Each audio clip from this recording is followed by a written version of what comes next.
Good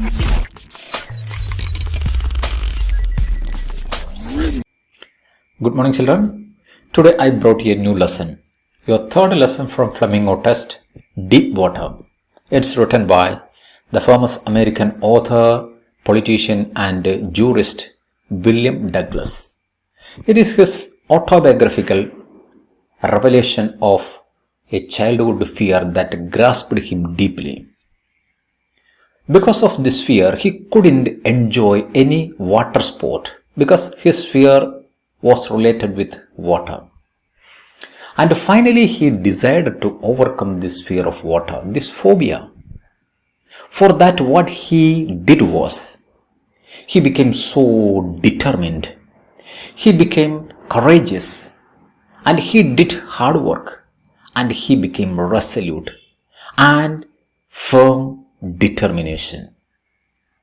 Once he took courage, the fear vanished, and then it never came back in him. So it teaches us one important lesson, that is, most of our fears are baseless. And this lesson reminds us of the proverbial saying, where there is a will, there is a way. So he showed that will to overcome that fear, and he became successful. Now let us learn a little bit about the author William Douglas. Go to the slide. This is William Douglas. He was an American author and jurist. He born in 1898 and died in 1980. His father died when he was only 6 years old. Douglas later claimed his mother had been left destitute. Not only Douglas, his entire family became destitute, without anybody there to look after them. He and his two brothers. After moving the family from town to town in the West, his mother, with the 3 young children, settled in Yakima, near Washington. William, like the rest of the Douglas family, worked at odd jobs to earn extra money because he had no other source of income. His father had died when he was 6 years old. A college education appeared to be unaffordable. He was the valedictorian at the Yakima High School and did well enough in school to earn a full academic scholarship to attend Whitman College in Washington. And he was also the longest serving Chief Justice of Supreme Court of America. He served there around 35 years. Still, it is the record. Look at this. This is the graveyard of Douglas, William Douglas. The script on this tombstone.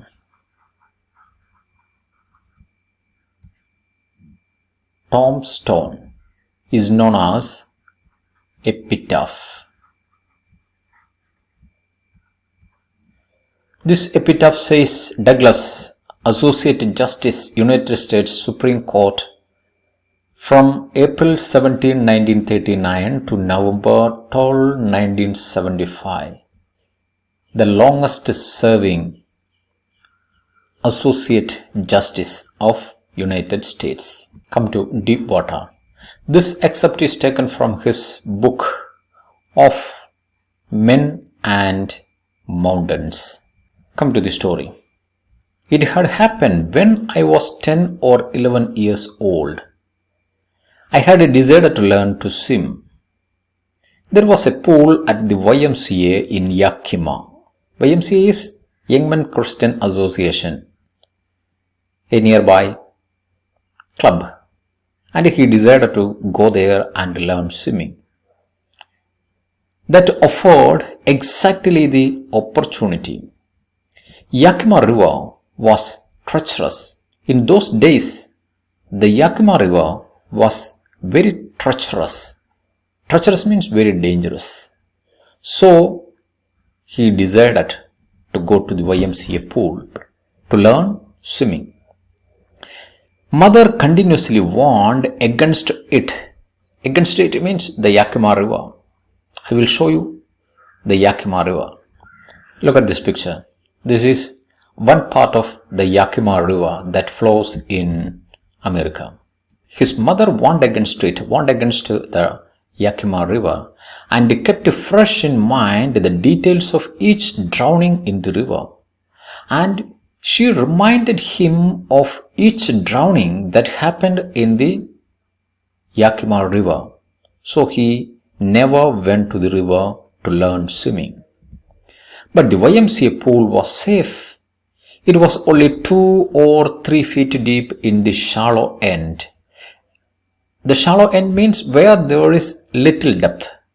And while it was 9 feet depth at the other end. The drop in the pool was gradual.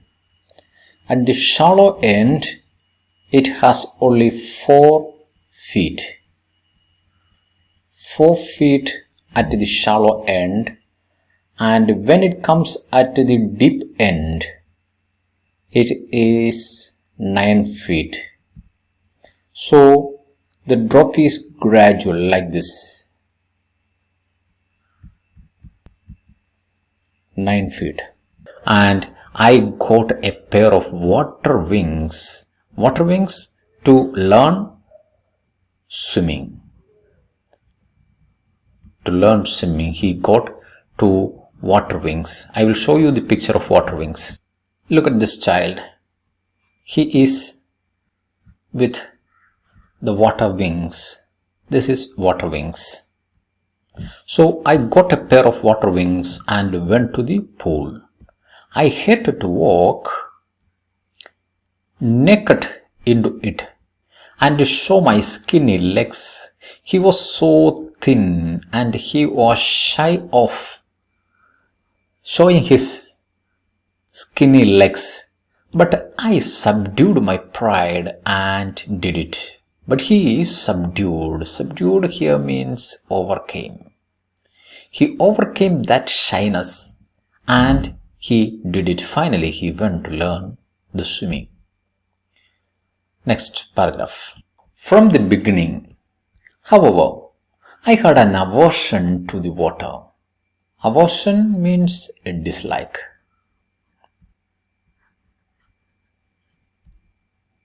From the very beginning of his day at the YMCA pool, he had developed a dislike towards water when he was in the pool. This started when I was 3 or 4 years old and father took me to the beach in California. He and I stood together in the surf. Surf means foamy waves. He was recollecting one of his childhood experiences here. When he was 3 or 4 years old, his father took him to California beach. He and I stood together in the surf, in the foamy waves. I hung on to him, yet the waves knocked me down. A very strong wave that knocked him down and the water swept over him. And he was buried in water. His breath was gone and he was frightened. Father laughed, but there was terror in my heart. So this was the time, the terror that came in his mind at the overpowering force of waves. He realized the overpowering force of waves when he was 3 or 4 years old. From there onwards, his dislike towards water began. At California beach, a wave knocked him down. That happened. A huge wave knocked him down. Come to the next paragraph. My introduction to the YMCA swimming pool revived unpleasant memories and stirred childish fears. What was his childish fear? The fear of water. The wave that knocked him down. So from then onwards, he had developed a terror of water. But in a little while, I gathered confidence. After 1 or 2 days, he gathered confidence. I paddled with my new water wings. He started. Paddled here means walked in water. He walked in water with his new water wings, watching the other boys and trying to learn by aping them. Aping means mimicking. Mimicking what they were doing. He wanted to do the same thing. He did it. I did this 2 or 3 times on different days and was just beginning to feel and ease to the water when the misadventure happened. So, after 2 or 3 days, he had developed a certain confidence in him with water. It was at this confidence developing stage this misadventure happened that turned his life entirely. Misadventure. A misadventure happened. Let us check what was the misadventure here. I went to the pool when no one else was there. Nobody was there when he reached there. The place was quiet, the water was still, and the tiled bottom was as white and clean as bathtub. He could see the bottom of the pool. I was timid. Timid here means lack of confidence or courage. So what he did? He felt a little bit timid about going in alone.